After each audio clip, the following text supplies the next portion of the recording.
Hello everyone. स्वागत है आप सभी का आज के इस लेक्चर में। आज इस लेक्चर में हम लोग बात करेंगे बिहार के जितने भी जनवरी 2026 के जितने भी इंपॉर्टेंट करंट अफेयर्स है उसके बारे में हम लोग डिटेल एनालिसिस करेंगे। ठीक है, तो चलिए इस वीडियो को स्टार्ट करते हैं। तो पहला इंपॉर्टेंट न्यूज है जनवरी 2026 का, वो बिहार महिला रोजगार योजना से संबंधित है। ठीक है, हाल ही में जो है मुख्यमंत्री महिला रोजगार योजना का जो दूसरा किस्त है यानी सेकेंड इंस्टॉलमेंट बिहार के कैबिनेट के द्वारा मंजूरी कर दी गई है। ठीक है, अब ये जो सेकेंड इंस्टॉलमेंट का मतलब क्या है, देखिए जो फर्स्ट फेज था ना, यानी फर्स्ट इंस्टॉलमेंट में लगभग 1.5 करोड़ महिलाओं को व्यवसाय शुरू करने के लिए 10,000 रुपया दिया गया था। ठीक है, जैसा कि आप लोगों को पता होगा इलेक्शन के पहले इसका अनाउंसमेंट बिहार सरकार के द्वारा अचानक से किया गया। उसके बाद इलेक्शन, ड्यूरिंग इलेक्शन ही ये 10,000 रुपए लगभग 1.5 करोड़ महिलाओं के डायरेक्ट अकाउंट में, डायरेक्ट बेनिफिट ट्रांसफर के द्वारा ये उनके अकाउंट में रुपया डाला गया। अगर आप लोग को याद हो तो ये कहीं ना कहीं जो अपोजिशन पार्टी थी उनके द्वारा ये सवाल भी खड़ा किया जा रहा था कि ये 10,000 रुपए देकर के एक तरीके से वोट को खरीदा जा रहा। ठीक है, बट पॉलिटिक्स को साइड रखते हैं, वापस हम लोग इस जो मुख्यमंत्री महिला रोजगार योजना है उस पर आते हैं। तो ये जो सेकंड किस्त है उसको कैबिनेट के द्वारा मंजूरी मिल गई जनवरी में कि अब सेकंड किस्त जो है जितने भी इसके लाभार्थी महिलाएं हैं उनको दी जाएगी। अब पहले किस्त में क्या था, जैसा अभी हमने डिस्कस किया कि 1.5 करोड़ महिलाओं के खाते में लगभग डायरेक्ट बेनिफिट ट्रांसफर के द्वारा 10,000 रुपए डाले गए थे। ठीक है, अब जो द्वितीय जो किस्त है, सेकेंड इंस्टॉलमेंट किसको मिलेगा, जिन्होंने पहले किस्त का उपयोग करके अपना एक छोटा व्यवसाय उन्होंने स्टार्ट कर लिया। ठीक है, तो उन्होंने अगर छोटा व्यवसाय स्टार्ट कर लिया है तो फिर वो दूसरे किस्त लेने के लिए वो एलिजिबल हो जाएंगे। अब उसके लिए एक मूल्यांकन प्रक्रिया सरकार के द्वारा रखा गया है। 6 महीने बाद क्या होगा, सरकार जो है अपने स्तर पर इसका असेसमेंट करेंगी यानी मूल्यांकन कि सही में जो पहला इंस्टॉलमेंट में 10,000 रुपए दी गई थी उसका सही से महिलाओं ने इस्तेमाल किया है या नहीं। फिर असेसमेंट के बाद क्या होगा कि जो सेकेंड इंस्टॉलमेंट होगा उसमें 2 लाख रुपए तक के वित्तीय सहायता महिलाओं को प्रदान की जाएगी। ठीक है, तो ये न्यूज है। इसका उद्देश्य की बात करें तो बिहार सरकार का एक ही उद्देश्य है इस स्कीम को लाने के लिए कि कैसे महिलाओं को एक सेल्फ एम्प्लॉयड बनाया जाए, सेल्फ इंडिपेंडेंट बनाया जाए, एक स्वरोजगार सेल्फ एम्प्लॉयमेंट के लिए एक प्रोत्साहन दिया जाए और उन्हें आर्थिक रूप से मजबूत प्रदान की जाए। ठीक है, ये एक इंपॉर्टेंट फैक्ट है, आप लोग बिल्कुल याद रखिएगा, कभी बीपीएससी एग्जाम में पूछ सकती है कि मुख्यमंत्री रोजगार योजना जो है उसकी इंप्लीमेंटिंग एजेंसी यानी कि कौन सी एजेंसी है जो इस योजना को इंप्लीमेंट करती है यानी देख रेख करती है, उसको रियलिटी यानी जमीनी स्तर पे लागू करने के लिए बाध्य होती है। तो उस एजेंसी का नाम है जीविका यानी बिहार ग्रामीण जीविकोपार्जन प्रोत्साहन समिति। ठीक है, तो ये पूरा मुख्यमंत्री महिला रोजगार योजना से संबंधित न्यूज था। आगे बढ़ते हैं, हमारा जो सेकेंड इंपॉर्टेंट न्यूज है ना, ये गया में पर्यटन विकास को बढ़ावा देने से रिलेटेड ये टॉपिक है। न्यूज में क्यों है, क्योंकि गया का जो जिला प्रशासन है ना उसने एक बहुत ही अच्छा एक पहल किया है और एक सिंगल विंडो सिस्टम लागू किया है। ठीक है, अब सिंगल विंडो सिस्टम क्या है वो सब डिटेल में हम लोग आगे जानते हैं। सिंगल विंडो सिस्टम अगर मेन उद्देश्य की बात करें तो एक सिंगल विंडो सिस्टम लाने का उद्देश्य और इसको क्रियान्वयन करने यानी जो जिला प्रशासन है उसका एक ही मोटिव था कि जो भी गया और बोध गया के क्षेत्र में जितने लोग पर्यटन के लिए आ रहे हैं उनको कैसे एक सुगमता प्रदान की जाए। ठीक है, यानी कि पर्यटन को कैसे बढ़ावा दिया जा सके, पर्यटकों को कैसे सुविधाओं को मजबूत किया जा सकते, पर्यटन क्षेत्र में जो है कैसे एक व्यापार करने की प्रक्रिया को सुगम बनाया जा सके, इन्वेस्टमेंट लाया जा सके, जिससे कि जो है गया और बोध गया में एक पर्यटन गतिविधियों को इंप्रूवमेंट लाया जा सके। इसके लिए एक सिंगल विंडो सिस्टम का गठन किया गया गया जिला प्रशासन के द्वारा। इसमें क्या होगा, आपको सभी पर्यटन से जुड़ी जितनी भी मंजूरियां हैं, जितनी भी अनुमतियां चाहिए होता है और उससे रिलेटेड जितनी भी नॉलेज होगी, जानकारियां, वो आपको एक जगह एक ही जो सिंगल विंडो सिस्टम है आपको वहां पे प्रदान की जाएगी। ठीक है, उसकी वजह से क्या होगा, उसकी वजह से अलग अलग विभागों के बीच जो समन्वय स्थापित होगा। पहले क्या होता था, अगर आपको किसी चीज की अनुमति लेनी है तो फिर एक एजेंसी के पास जाइए, जिला प्रशासन के पास जाइए, उसके बाद आप पर्यटन विभाग के पास जाइए, उसके बाद अगर आपको इन्वायरमेंट से रिलेटेड कुछ ये करना है तो इन्वायरमेंट मिनिस्ट्री के पास जाइए। तो ये अब अलग अलग डिपार्टमेंट में न जा करके एक सिंगल विंडो सिस्टम बना है, जहां एक सभी डिपार्टमेंट का एक बेहतर समन्वय स्थापित हुआ है।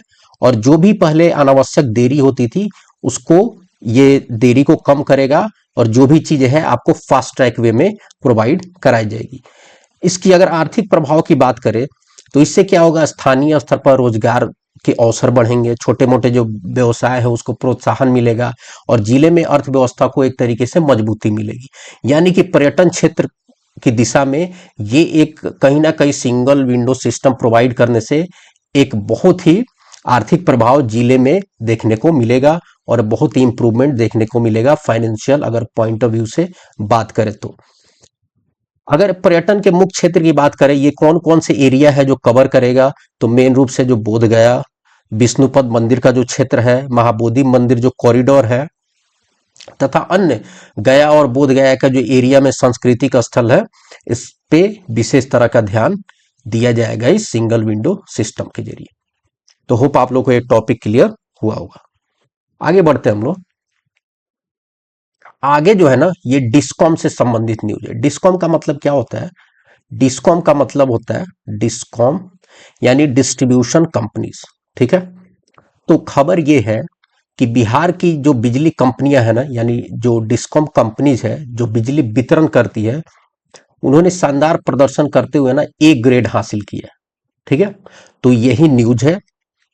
अब उसमें क्या है, देखिए बिहार के जो मेनली है ना, दो पावर डिस्ट्रीब्यूशन कंपनीज है। एक है north Bihar power distribution corporation limited, जो क्या करता है, बिहार के नॉर्थ जो पार्ट है हमारा, वहां पे जितने भी डिस्ट्रिक्ट है उनको इलेक्ट्रिसिटी प्रोवाइड कराता है। और दूसरा है south Bihar power distribution cooperation limited, जो क्या करता है, जितने भी साउथ बिहार के डिस्ट्रिक्ट है वहां पे पावर को डिस्ट्रीब्यूट करता है। अब उसमें जो है टोटल 100 मार्क्स का था, और उसमें से जो नॉर्थ बिहार के क्षेत्र में जो एनपी एनबीपीडी जो है, उसको लगभग 100 में से 82.02 मार्क्स मिले हैं। और जो साउथ बिहार के क्षेत्र वाले जो डिस्कॉम कंपनी है उसको 67.37 पॉइंट मिले। ठीक है, अगर राष्ट्रीय स्तर पे बात करें ना, तो जो नॉर्थ बिहार है उसको 13th रैंक मिला है, और साउथ बिहार को 20वीं रैंक मिली है। और अगर राज्य स्वामित्व वाली कंपनियों की बात करें, यानी कि जो स्टेट ओन्ड कंपनी, जो कंपनी स्टेट के अंडर आती है, स्टेट उसका देख रेख करता है, उसमें अगर कैटेगरी की बात करें ना, तो नॉर्थ बिहार में उसमें 7th रैंक आया है, और साउथ बिहार का उसमें 12th रैंक है। और उस हिसाब से जो है नॉर्थ बिहार को और साउथ बिहार को भी ए ग्रेड मिला है। ठीक है, तो ये हमने देख लिया ओवरऑल रैंकिंग। तो आप यहां से अगर ओवरऑल पूछे ना, तो नॉर्थ को 13वीं और साउथ को 20वीं। और अगर ऐसे कि हाँ, अगर स्टेट कंट्रोल्ड देखे कि ऐसा डिस्कॉम कंपनी जो स्टेट जो राज्य स्वामित्व के अंदर आती है, तो उसमें 7वीं रैंक और 12वीं रैंक आती है। पहले देखे तो इसको बी था और इसको बी माइनस, जो इंप्रूव होकर के दोनों साउथ और नॉर्थ जो बिहार पावर डिस्ट्रीब्यूशन कंपनी है उसको ए ग्रेड मिला है। ठीक है, अब इस रैंकिंग के ना कुछ पैरामीटर्स है। ठीक है, जिसके आधार पर ये मापा जाता है कि हाँ इसका परफॉर्मेंस कैसा रहा, क्या रहा। तो सबसे फर्स्ट तो ये होता है कि ऑपरेशनल इफिशियंसी देखा जाता है कि भाई जो बिजली वितरण हुआ, उसका डिस्ट्रीब्यूशन हुआ, उसमें जितने भी टेक्निकल चीजें थी, वाणिज्यिक नुकसान में कमी, ये सब चीजें देखा जाता है कि कितना एक ऑपरेशनल इफिशियंसी बढ़ा है उसका। दूसरा होता है उसका फाइनेंशियल डिसिप्लिन, यानी कि उस डिस्कॉम कंपनी के द्वारा समय पे सरकार को बेहतर तरीके से भुगतान किया गया है, समय पे जो भी है उसके चार्जेस सरकार को जमा किए गए हैं, बेहतर राजस्व प्रबंधन किया गया है। तीसरी जो ये देखा जाता है कि बिलिंग और उसका जो संग्रहण है 100% स्मार्ट मीटर लगा है या नहीं, डिजिटल तरीके से जो भी है उसके पेमेंट्स को बढ़ावा देना, ये देखा जाता है।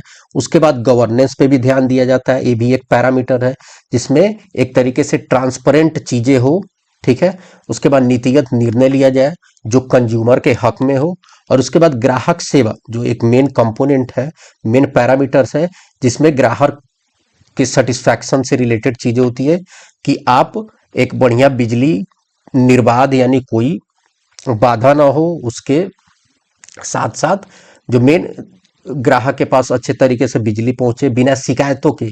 तो ये जो है ना, ये टोटल 5 पैरामीटर्स है जिसके आधार पे जो है, जो बिहार के 2 पावर कंपनी है उनको ए रैंकिंग प्रदान की गई। तो ये पैरामीटर्स आप लोग याद रख सकते हैं, क्योंकि बीपीएससी के अब क्वेश्चन पूछने का पैटर्न बिल्कुल चेंज हो चुका है। तो ये डायरेक्ट क्वेश्चन बना सकता है कि निम्नलिखित में से कौन से ऐसे पैरामीटर्स हैं जो डिस्कॉम कंपनियों को रैंकिंग करने में प्रदान किया जाता है, ठीक है। तो ये पांचों में से एक दो ऑप्शन देकर के आपसे पूछ सकते हैं। तो ये पैरामीटर्स आप लोग ध्यान रखें।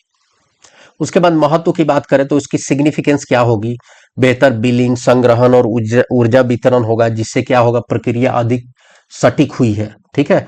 उसके बाद कलेक्शन में भी वृद्धि देखने को मिला, यानी कि आम लोग जो है अब डिजिटाइजेशन होने की वजह से वो लोग घर बैठे बैठे अपने बिजली बिल भर रहे हैं, ठीक है, जिससे एक तरीके का सुगमता देखने को मिल रहा है, ठीक है।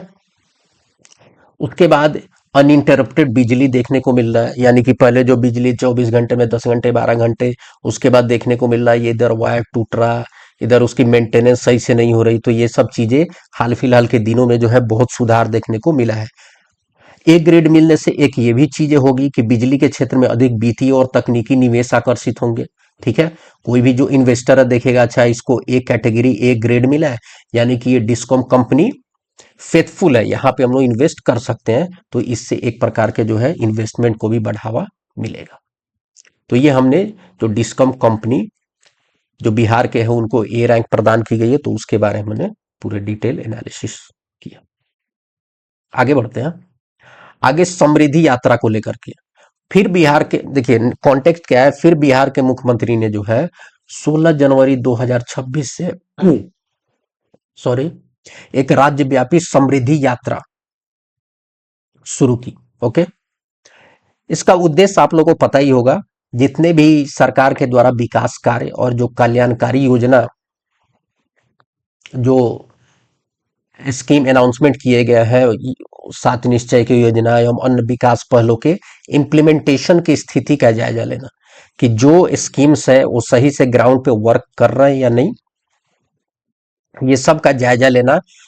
जायजा लेने के लिए नीतीश कुमार जी ने फिर से 16 जनवरी से एक राज्यव्यापी समृद्धि यात्रा की शुरुआत की, जिसमें क्या आपको पता ही होगा 7 निश्चय 2 और हाल फिलहाल में 7 निश्चय 3 का भी अनाउंसमेंट हुआ, उसके प्रगति का समीक्षा एक प्रकार से करना है। तो ये आपका स्टार्ट होता है 16 जनवरी से, ठीक है। यहां से स्टार्ट होता है, तो ये पश्चिमी चंपारण से स्टार्ट होकर के और ये मुजफ्फरपुर वैशाली में ये समाप्त होता है 24 जनवरी को। इसमें लगभग जो है नीतीश कुमार जी ने 9 जिलों का भ्रमण किया, ठीक है, और 9 जिलों में अलग अलग फंड का एलोकेशन किया है, ठीक है। ये डेटा बिल्कुल याद रखने की जरूरत नहीं है, ये बिल्कुल नहीं पूछते, ठीक है। उसमें विकास योजनाएं, सड़क, भवन निर्माण, सार्वजनिक, आप लोग इतना याद रखिएगा कि समृद्धि योजना कहाँ से शुरुआत हुई, ये इंपॉर्टेंट क्वेश्चन बन सकता है, ठीक है। तो ये पश्चिमी चंपारण से स्टार्ट हुई और खत्म कहाँ हुई, तो ये वैशाली में आकर के खत्म हुई, ठीक है। ये लगभग 9 जिलों में उन्होंने भ्रमण किया और इतने इतने फंड एलोकेट हुआ, जो कि बिल्कुल इंपॉर्टेंट नहीं है, मैंने बस ऐसे ही डेटा दे दिया। आगे बढ़ते हैं। जो नेक्स्ट हमारा न्यूज है ना, जो नेक्स्ट इंपॉर्टेंट बिहार से रिलेटेड न्यूज था, वो था गवर्नमेंट ई मार्केट प्लेस के बारे में, जो कि एक इवेंट हुआ है government e market place Patna में, ठीक है। तो ये आप लोग याद रखिएगा, जो गवर्नमेंट ई मार्केट एक्सीलेंस जो इवेंट ऑर्गेनाइज किया गया पटना, और पटना में ये ऑर्गेनाइज किया गया है। इसका मुख्य उद्देश्य क्या है, तो इसका मुख्य उद्देश्य जो है, जितने भी एमएसएमईज है, सूक्ष्म लघु और मध्यम उद्यमी जितने भी है, स्टार्टअप, उसके बाद महिला उद्यमी को गवर्नमेंट ई मार्केट प्लेस के माध्यम से सीधे केंद्र और राज्य सरकार को खरीदारों से जोड़ना है। ठीक है, देखिए ई मार्केट प्लेस क्या होता है। गवर्नमेंट ई मार्केट प्लेस एक सरकारी ई कॉमर्स पोर्टल होता है। ठीक है, सरकार के द्वारा एक कॉमर्स पोर्टल बनाया जाता है जिसके माध्यम से सरकारी विभाग यानी जितने भी गवर्नमेंट डिपार्टमेंट्स है, मिनिस्ट्रीज है और जो ऑटोनॉमस इंस्टीट्यूशंस है ना, वो वस्तुएं और सेवाएं डिजिटल तरीके से खरीदती है। मान लीजिए आपके पास ऐसा कोई प्रोडक्ट है जो यूनिक है, आप चाहते हैं कि आपका जो प्रोडक्ट है वो ज्यादा से ज्यादा लोगों के पास पहुंचे, लेकिन आपके पास उसको बेचने का कोई साधन नहीं है, तो गवर्नमेंट क्या करती है, एक ई कॉमर्स पोर्टल प्रोवाइड करती है, उसी को हम लोग बोलते हैं गवर्नमेंट ई मार्केट प्लेस। फिर जितने भी जो बनाने वाले हैं उनको प्रोत्साहन देती है कि आप अपने प्रोडक्ट को वहां जाकर के आप बेच सकते हैं, आप प्रोडक्ट के बारे में बताइए, उसकी क्या स्पेशलिटी है उसके बारे में बताइए। ठीक है, और फिर जिसको खरीदना होगा वहां से जाकर के खरीद सकता है। तो एक तरीके से ये पोर्टल प्रोवाइड करता है। ठीक है, और एक मंच प्रोवाइड करता है जो आपस में क्या है कि लोग एक दूसरे से सामान खरीद और बेच सकते हैं। इससे एक तरीके के विकास के अवसर भी बढ़ने को मिलता है। उसमें क्या होगा, जितने भी लघु मध्यम जो उद्यमी हैं वो अपने कारोबार को बढ़ावा देने के लिए, सरकारी खरीदारों से जुड़ने के लिए इस पोर्टल का उपयोग करते हैं। ठीक है, तो ये मेन जो है, जो गवर्नमेंट ई मार्केट प्लेस जो एक्सीलेंस इवेंट हुआ पटना में, और ये क्या चीजें होती है इसके बारे में हमने डिस्कस किया। तो एक तो आप लोग ये याद रखिएगा कि एक्चुअली में गवर्नमेंट ई मार्केट प्लेस होता क्या है। ठीक है, उसके बारे में हमको याद रहना चाहिए। मेंस में इसमें क्वेश्चन बन सकता है उसके ऊपर लिखने का। और एक याद ये रखिएगा कि ये इवेंट अभी कहाँ ऑर्गेनाइज किया गया, तो ये इवेंट जो है अभी पटना में ऑर्गेनाइज किया गया। ठीक है, आगे बढ़ते हैं। आगे जो हमारा इंपॉर्टेंट न्यूज है, ये अच्छा न्यूज है, इसको आप इंपॉर्टेंट में लिख लीजिए। ठीक है, ये सोन रिवर वाटर शेयरिंग एग्रीमेंट के बारे में। ठीक है, जिसका नाम दिया गया है इंद्रपुरी जलाशय परियोजना। ठीक है, तो न्यूज ये है कि सोन नदी के जल बंटवारे पर झारखंड के साथ बिहार का एक मेमोरेंडम ऑफ अंडरस्टैंडिंग यानी जिसको बोलते हैं MOU, memorandum of understanding sign हुआ है। ठीक है, किसको लेकर के, तो सोन नदी के जल के बंटवारे को लेकर के किसके किसके बीच हुआ है, तो बिहार और झारखंड के बीच। और उसको नाम क्या दिया गया है, तो उसको नाम दिया गया है इंद्रपुरी जलाशय परियोजना। कॉन्टेक्स्ट आ गया समझ में। अब आगे बढ़ते हैं। देखिए, इसका मैं एक हिस्टोरिकल बैकग्राउंड पहले बताता हूं, ये चीजें कहां से शुरुआत होती है, उसके बाद क्या न्यूज है उस पर हम लोग डिस्कस करके कंक्लूजन दे देंगे। तो ये बात होती है 1973 की। ठीक है, ये बात है 1973 में, जब मध्य प्रदेश, उत्तर प्रदेश और अविभाजित बिहार यानी कि जब झारखंड अलग नहीं हुआ था। झारखंड कब अलग हुआ था आप लोग कमेंट में बताइएगा। ठीक है, तो उस समय एक त्रिपक्षीय यानी ट्राइपार्टाइट एग्रीमेंट होता है। ठीक है, और उसी एग्रीमेंट का क्या नाम दिया जाता है, वान सागर समझौता। बात समझ में आई। 1973 में मध्य प्रदेश, उत्तर प्रदेश और उस समय जो अविभाजित बिहार था, तीनों के बीच एक त्रिपक्षीय समझौता होता है जिसका नाम दिया जाता है बाण सागर समझौता। उसके तहत ये बोला जाता है कि सोन नदी के जितने भी कुल जल है ना, यानी कि लगभग 14.25 MAF। MAF का मतलब होता है, देखिए MAF का मतलब होता है, MAF का मतलब होता है मिलियन एकड़ फीट, मिलियन एकड़ फीट। ठीक है, ये पानी की मात्रा को मापने का इकाई है। यानी जब वाटर शेयर होता है ना, तो MAF के जरिए ही वाटर का जो मात्रा मापा जाता है। ठीक है, अब हम वापस आते हैं। तो इस समझौते के जरिए क्या होता है कि टोटल जो सोन नदी के कुल जल है ना, इतने में से अविभाजित बिहार को बोला जाता है कि आप 7.75 MAF पानी आपको दिया जाएगा। ठीक है, उसके बाद से दिया जाने लगा बिहार को। इसका उस समय मुख्य उद्देश्य एक ही था कि जो दक्षिण बिहार के सूखाग्रस्त इलाकों में कैसे एक सिंचाई सुनिश्चित करना। अगर आपको पता ही होगा कि देखिए, जो नॉर्थ बिहार है ना, वो वहां पे जितने भी नदियां हैं वो पेरिनियल है। पेरिनियल का मतलब होता है कि सालों भर वहां पे पानी रहता है। ठीक है, क्योंकि वो सब हिमालय रेंज से निकलती है, तो वहां बिहार में सिंचाई की कोई दिक्कत होती नहीं है। लेकिन साउथ बिहार में बहुत बार ऐसा देखा जाता है कि सूखे का सामना करना पड़ता है, क्योंकि पेरिनियल रिवर नहीं रहती, यानी कि सालों भर पानी वहां पे नहीं रहती, बस मानसून के ही टाइम वहां पे पानी रहती है। इसकी वजह से, क्योंकि दक्षिण बिहार में सूखे की चांसेस हमेशा रहती है, इसलिए सोन नदी का इस तरह से एक तरीके का वाटर का शेयरिंग किया गया। अब क्या होता है, अब मैटर आता है 2000 में बिहार का होता है विभाजन।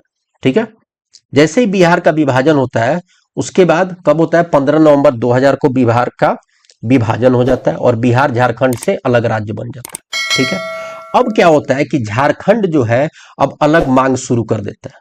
ठीक है, अब झारखंड अपने भौगोलिक क्षेत्र और सिंचाई की जरूरतों को हवाला देते हुए बोलता है कि भाई जो 1973 में एग्रीमेंट हुआ था ना, उसमें से जो अविभाजित बिहार, उस समय झारखंड भी बिहार के साथ था, जो आपको 7.75 MF जो मिल रहा था, उसमें से हमको भी तो भाई पानी दीजिए हमारे कोटे का। ठीक है, अब क्या हो रहा, लेकिन बिहार का तर्क ये था कि भाई जो सोन नहर प्रणाली, जो कैनाल सिस्टम था, वो लाखों एकड़ साउथ बिहार को लेकर के था। अब उस कोटे को बिहार चाहता नहीं था कि कटौती करके हम झारखंड को दे, क्योंकि फिर दक्षिण बिहार में एक सूखे की संभावना फिर वापस आ जाती। वहीं फिर ये दोनों राज्य के बीच कन्फ्लिक्ट होते होते क्या हो गया कि जो इंद्रपुरी जलाशय परियोजना, जो इस परियोजना के का जो मूल नाम था, वो 25 वर्षों तक ऐसे ही अटकी रही। ठीक है, यहां तक आपको समझ में आ गया, तो ये यहां पे अटक गई। अब इसमें यूपी की भी एंट्री होती है। यूपी भी कूदता है और बोलता है भाई देखो, ये जो तुम्हारा है ना इंद्रपुरी जलाशय परियोजना, इससे हमको भी आपत्ति है। आपत्ति क्या है कि जो इस जलाशय परियोजना से क्या होगा ना, कि फुल रिजर्वायर जो लेवल है ना मेरा, पन बिजली केंद्र जो ओरबा पावर हाउस है, उसका वाटर लेवल बढ़ जाएगा, उससे बुरा असर पड़ेगा। ठीक है, तो इस परियोजना के बारे में भाई थोड़ा आप लोग सोचो, इंद्रपुरी जलाशय परियोजना का। लेकिन बाद में क्या होता है ना, जो केंद्रीय जल आयोग है, सेंट्रल वाटर कमीशन, वो बीच में आती है और इंटरमीडियरी का काम करके उनको मध्यस्थता करके बताती है भाई आपको कोई दिक्कत नहीं होगा, एक बीच का रास्ता देखते हैं। तो फिर यहाँ पे उत्तर प्रदेश चुप बैठ जाता है, ठीक है जब इतना आप बोल रहे हो तो मैं चुप बैठ जाता हूँ। अब फिर वहां पे आते हैं हम लोग। ठीक है, अब ये हो गया, 25 वर्षों तक ऐसे लटक गया। फिर ये निर्णायक एक मोड़ कब आता है, जुलाई 2025 में, जब क्या होता है, ईस्टर्न जोनल काउंसिल यानी पूर्वीय क्षेत्रीय परिषद का की बैठक होती है, जिसकी अध्यक्षता करते हैं, देखिए जोनल काउंसिल होते हैं ना, जोनल काउंसिल के अध्यक्ष होते हैं गृह मंत्री। ठीक है, ये याद में रखिएगा, होम मिनिस्टर। तो क्या होता है कि जुलाई 2025 रांची में एक जोनल काउंसिल की मीटिंग होती है, जहां अमित शाह अध्यक्षता में दोनों राज्यों के बीच एक आम सहमति बनाई जाती है और बोला जाता है कि भाई जो टोटल 7.75 जो MF था ना, उसमें क्या करो कि 5.75 MF दे देते हैं बिहार को, और जो 2 MAF है वो दे देते हैं झारखंड को। ठीक है, तो यहां वो मैटर सुलझता है। फिर 13 जनवरी को फाइनली इस पे बिहार कैबिनेट के द्वारा अप्रूवल दी जाती है और बिहार और जो झारखंड है उसके बीच MOU साइन हो जाता है। क्लियर हुआ कॉन्सेप्ट? तो एक बैकग्राउंड से लेकर के मैंने अभी तक ये सारी चीजें आपसे डिस्कस की। अब यही जो इंद्रपुरी जलाशय परियोजना है उसके बारे में थोड़ी सी जान लेते हैं। ये जलाशय परियोजना जो है वो झारखंड के गढ़वा जिले के कड़वान और बिहार के रोहतास जिले के मटियावा, ये दोनों आप लोग याद रखिएगा, के बीच बनाया जाएगा। ठीक है, ये दोनों झारखंड के गढ़वा जिले और बिहार के रोहतास जिले के ये दो जगह है, इनके बीच बनाया जाएगा। अब हमको क्योंकि BPSC पढ़ रहे हैं तो लाभान्वित जिले हम लोग बस बिहार के देखेंगे। ये 8 जिले को लाभान्वित करेंगे। कौन से? भोजपुर, भोजपुर माने आरा, आरा कोई भोजपुर, भोजपुर का हेडक्वार्टर है आरा, बक्सर, रोहतास, कैमूर, औरंगाबाद, पटना, गया और अरवल में ये सिंचाई सुविधा में भी सुधार लाएगा। यानी कि इतने जिले को यो प्रभावित करेगा। सिंचाई की क्षमता हमने बता ही दिया कि ये प्रभावित कर रहा है 8 जिलों को। अगर एक तरीके से हाइड्रो इलेक्ट्रिक की भी संभावना इसमें उत्पन्न हो रही है। इस परियोजना से कहीं ना कहीं 300 से 450 मेगावाट जो है विद्युत का उत्पादन किया जाएगा। ठीक है, तो ये हमने पूरे डिटेल में जो है एनालिसिस कर ली। अब है ना एक काम की बात, सोन नदी के बारे में थोड़ी पढ़ लेते हैं प्रीलिम्स पॉइंट ऑफ व्यू से। इसका ओरिजिन कहाँ है, तो ये मध्य प्रदेश के अमरकंटक से आती है। इसकी कुल लंबाई लगभग 784 किलोमीटर है। ठीक है, ये मध्य प्रदेश से निकलकर उत्तर प्रदेश झारखंड होते हुए बिहार में आकर के मिलती है। और बिहार में कहाँ प्रवेश करती है, तो बिहार जो सासाराम है ना, रोहतास जिले, ये झारखंड से आकर के और रोहतास जिले में मिलती है। ठीक है, ये याद में रखिएगा। झारखंड से बिहार में इंटर किस जिले से होती है, तो रोहतास जिले से, सासाराम। फिर ये पटना के पास एक मनेर है, वहां पे गंगा नदी के साथ यहाँ पे जाके गंगा नदी में मिल जाती है, पटना के बगल में मनेर। ठीक है, इसके सहायक नदी की बात करें तो रिहंद, उत्तरी कोयल और गोपद इसके प्रमुख सहायक नदी यानी कि ट्रिब्यूटरीज है। ठीक है, ट्रिब्यूटरीज। एक काम की बात, मैं पूरा जो जो मेरे मन में एक क्वेश्चन रेज होता है कि क्या क्या बीपीएससी पूछ सकती है, सब मैं यहाँ पे लिखता हूँ ताकि आप लोग को प्री में जो है ना काफी हेल्प मिले, कोई भी फैक्ट छूटे नहीं। तो मेरे मन में ये भी था कि भाई ये भी मैं बता दूं कि जैसे झारखंड से बिहार में इंटर हो रही कहां से, रोहतास से, तो और यहाँ गंगा नदी में आकर के मिल रही है कहाँ, मनेर, पटना के पास। तो इस बीच में कितने डिस्ट्रिक्ट को भाई कवर करती है, तो ये मैंने लिख दिया। एक तो यहाँ रोहतास में करती है, ठीक है, यहाँ पे देखिए सासाराम, रोहतास। उसके बाद जो है भोजपुर, आरा यहाँ पे आती है। फिर यहाँ पे एक छोटा सा जिला मिलेगा आपका अरवल, और फिर अरवल के बाद पटना में जाकर के मनेर में मिल जाती है। तो 4 टोटल डिस्ट्रिक्ट से होते हुए फिर जाके फाइनली भी गंगा रिवर में मिलती है। ठीक है, होप आप लोग को ये समझ में आ गया होगा। आगे बढ़ते हैं। आगे जो इंपॉर्टेंट न्यूज है वो है कैमूर जिले के बारे में।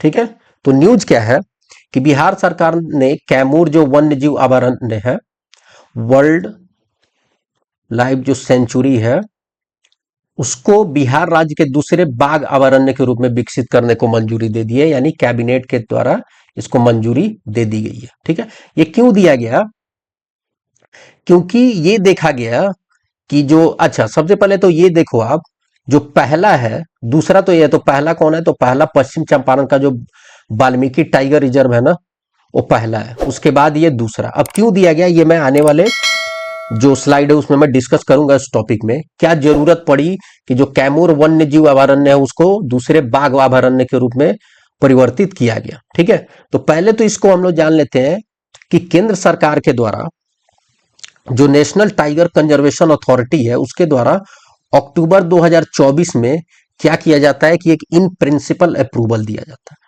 अब इन प्रिंसिपल अप्रूवल का मतलब क्या होता है कि पहले किसी योजना को सिद्धांतिक रूप पे स्वीकार करना, यानी कि बिहार सरकार ने एक प्रपोजल दिया तो सेंट्रल गवर्नमेंट क्या करेगी, पहले इन प्रिंसिपल अप्रूवल देगी कि चलो भाई ठीक है मैं इसको स्वीकार करता हूं। उसके बाद क्या होगा कि अंतिम स्वीकृति दिया जाएगा सेंट्रल गवर्नमेंट के द्वारा।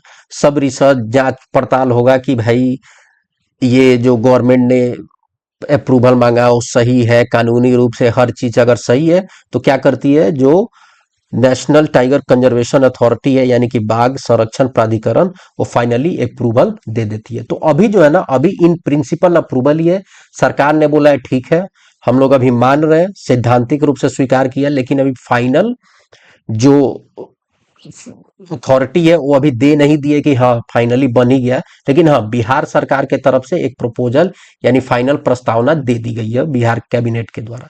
अब वो सेंट्रल गवर्नमेंट है और ये जो प्राधिकरण है वो फाइनल डिसीजन लेगी, तो बनना ही है। ठीक है, उसमें कोई दिक्कत तो है नहीं। ठीक है, अंतिम प्रस्ताव यही जो पर्यावरण और वन मंत्री जो है प्रमोद कुमार, ये याद रखिएगा आप लोग, उन्होंने जनवरी 2026 में फाइनल नोटिफिकेशन केंद्र को भेज दिया, जैसे हमने डिस्कस किया। फिर केंद्र जो है आपको एक इन प्रिंसिपल अप्रूवल दे दिए, लेकिन फाइनल अप्रूवल पूरे जांच के बाद दे देगी। ठीक है, अगर जनवरी 2026 में बात करें ना, तो कैमूर वन्य जीव अभयारण्य में 90 दिनों की व्यापक गणना शुरू की गई है पहले। और जांच के देखिए, सेंट्रल गवर्नमेंट जांच के तौर पे क्या करेगी, एक तरीके की देखेगी कि जो प्रे बेस का मतलब होता है शिकार की उपलब्धता। मान लीजिए आप बाघ को ले जाकर के वहां तो रख दिए, टाइगर को, ठीक है, अब टाइगर को रख दिए तो भाई उसके खाने के लिए जानवर की अवेलेबिलिटी, उतना जानवर है कि नहीं, उसका प्रॉपर जो डाइट है उस प्रकार से कैमूर जो वन्य जीव अभयारण्य है उसके अनुकूल है या नहीं, ये सब जांच होगा, उसके बाद ही सेंट्रल गवर्नमेंट, तो ये अभी जो प्रिलिमिनरी जांच चल रहा, उसके बाद जो है फाइनल अप्रूवल मिल जाएगा और बिहार का सेकेंड जो टाइगर रिजर्व कैमूर बन जाएगा। ठीक है। अब सवाल ये होता है कि दूसरे रिजर्व की आवश्यकता क्यों पड़ी। अब ये देखा गया जो पहला वाल्मीकि जो टाइगर रिजर्व है ना, उसकी क्षमता लगभग 45 बाघ रखने की है। ठीक है। और हाल फिलहाल में ये देखा गया है कि 2022 में ये बढ़ के लगभग 54 बाघ हो गए। 45 की कैपेसिटी है और 2022 में 54 हो गए। और फिर 2026 में जब गणना की गई तो ये देखा गया कि भाई ये तो 70 पहुंच गई। तब ये एक तरीके से बोला गया कि भाई इतने क्षमता को ये क्षमता से ज्यादा हो गया वाल्मीकि टाइगर रिजर्व, फिर क्या हो जाएगा, एक तरीके से इन्वायरमेंट डीस्टेबल हो जाएगा, फिर टाइगर की आपस में एक संख्या कम होने लगेगी, सही से उनका जीवन में यापन नहीं हो सकता। इसलिए क्या करो कि भाई एक से दूसरा टाइगर रिजर्व बना करके और कुछ टाइगर को वहां पे शिफ्ट किया जाए, इसीलिए ये उसकी आवश्यकता पड़ी। और सबसे इंटरेस्टिंग बात यह है कि एक जो कैमूर टाइगर रिजर्व जो बनेगा ना, ठीक है, जो कैमूर वन्य जीव अभयारण्य है, एक तरीके से प्राकृतिक गलियारा भी है। ठीक है। कैसे है, तो ये उत्तर प्रदेश के चंद्रप्रभा, मध्य प्रदेश के पन्ना, संजय दुबरी टाइगर रिजर्व से जुड़े हुए हैं। तो एक तरीके से गलियारा बनता है, यानी कि ये लोग इजिली क्या है, एक जगह से दूसरे जगह भ्रमण भी कर सकते हैं, जो उनके हैबिटाट के लिए बहुत ही इंपॉर्टेंट होने वाला है। ठीक है। ये थोड़े बहुत मैंने कैमूर टाइगर रिजर्व के बारे में बता दिया है, इसको आप लोग जो है डिटेल में पढ़ लीजिएगा। एक इंपॉर्टेंट फैक्ट मैं यहाँ पे बता देता हूँ, जो कैमूर वन्य जीव अभयारण्य बिहार का सबसे बड़ा अभयारण्य है। ठीक है, यानी सेंचुरी है। कैमूर जिला राज्य के लगभग 34% जो है ना फॉरेस्ट कवर कैमूर जिले में ही पाया जाता है। ठीक है, तो ये आप लोग एक फैक्ट याद रखिए। आगे बढ़ते हैं। आगे जो इंपॉर्टेंट न्यूज है ना हमारा, वो 77th हाल ही में जो है रिपब्लिक डे मनाया गया, उसके पूर्व संध्या केंद्र सरकार ने पद्म पुरस्कारों की घोषणा की है, जिसमें बिहार के 3 ऐसे जो रिस्पेक्टेड पर्सन है, उनको जो बिहार से बिलोंग करते हैं, उनमें से 3 को पद्मश्री, ये याद रखिएगा, पद्म श्री से सम्मानित किया गया है। पहले जो है वो भरत सिंह भारती है। ठीक है, उनका संबंध भोजपुर जिले से है। ये एक प्रसिद्ध भोजपुरी लोक गायक है, जिन्होंने भोजपुरी लोक संगीत में गुरु जी के उपाधि से सम्मानित किया जाता है, इनको गुरु जी भी कहा जाता है। ठीक है, उन्होंने भोजपुरी लोकगीत विशेष करके पूर्वी गायन विधा को सहेजने और उसके नई पीढ़ी तक पहुंचाने के लिए बहुत ही कार्य किया। अगर अन्य सम्मान की बात करें ना, तो उन्हें पहले संगीत नाटक अकादमी अमृत पुरस्कार से भी सम्मानित किया जा चुका है। तो ये पहले हो गए भरत सिंह भारती, उनको कला लोक संगीत के क्षेत्र में पद्मश्री दिया गया। दूसरे जो है विश्व बंधु, उनको मरणोपरांत दिया गया है और उनको भी कला लोक नृत्य के क्षेत्र में ही दिया गया। इनका संबंध जो है इनका संबंध जो है दानापुर पटना से है और इन्हें बिहार के पारंपरिक लोक नृत्य डोमकच को राष्ट्रीय और अंतर्राष्ट्रीय मंच पर पहचान दिलाने के लिए जाना जाता है। ठीक है, डोमकच आपको पता हो, हमारे यहाँ बिहार में ना डोमकच कब खेला जाता है, एक प्रकार का नृत्य रहता है। तो डोमकच क्या होता है, मान लीजिए कोई लड़के की शादी हो रही है। ठीक है, तो लड़के की शादी हो गई, उसकी बारात चली गई। ठीक है, लड़की के यहाँ अब क्या होता है कि जितने भी जेंट्स वगैरह वो तो सब बारात चले गए, आजकल तो लेडीज भी जा रही है, लेकिन जो नहीं जा पाती लेडीज, वो क्या करती है ना, एक तरीके से सेलिब्रेशन किया जाता है घर पे। ठीक है, नाच गाना सब मनोरंजन की, भाई यहाँ तो लोग सब जेंट्स गए शादी में, जगे हुए हम लोग भाई समय कैसे काटे, तो एक तरीके का नाच किया जाता है। ठीक है, एक मोड ऑफ इंटरटेनमेंट है और उसी नाच को डोमकच नाच कहा जाता है। ठीक है, तो आप लोगों को पता ही होगा, मुझे पता था तो मैंने बता दिया। जो तीसरे हैं डॉक्टर गोपाल जी त्रिवेदी, उनको विज्ञान और इंजीनियरिंग, साइंस एंड इंजीनियरिंग के क्षेत्र में दिया गया है। ठीक है,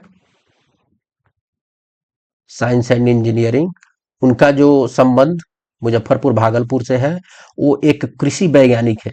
ठीक है, he is scientist, agricultural scientist. ठीक है, और जो पूसा कृषि विश्वविद्यालय है ना, उसके वो वीसी भी रह चुके हैं, तो ये बहुत बड़े पर्सनालिटी हैं। ठीक है, वाइस चांसलर रह चुके हैं। उन्होंने बिहार में लीची और मखन्ना की खेती में क्रांतिकारी बदलाव किए। ठीक है, साइंटिफिकली कैसे इसके प्रोडक्शन को इम्प्रूव किया जाए, मेनली लीची और मखाना के लिए एक क्रांतिकारी बदलाव इन्होंने लाया। इनका बहुत ही बड़ा योगदान है। ठीक है, उन्होंने केले और तने और रद्दी कागज से बिजली पैदा करने के लिए भी एक बायोसेल विकसित किया है। तो इनके अपार कंट्रीब्यूशन को देखते हुए इनको भी पद्मश्री से सम्मानित किया गया है। डॉक्टर गोपाल जी त्रिवेदी, इनको इंजीनियरिंग और विज्ञान के क्षेत्र में दिया गया। एक नोट करने वाली बात यह है कि 2026 में ना, इस साल बिहार के कोई भी ऐसे पर्सनालिटीज नहीं थे जिनको पद्म भूषण या पद्म विभूषण दिया जा सके। बस 3 दिए गए हैं पद्मश्री।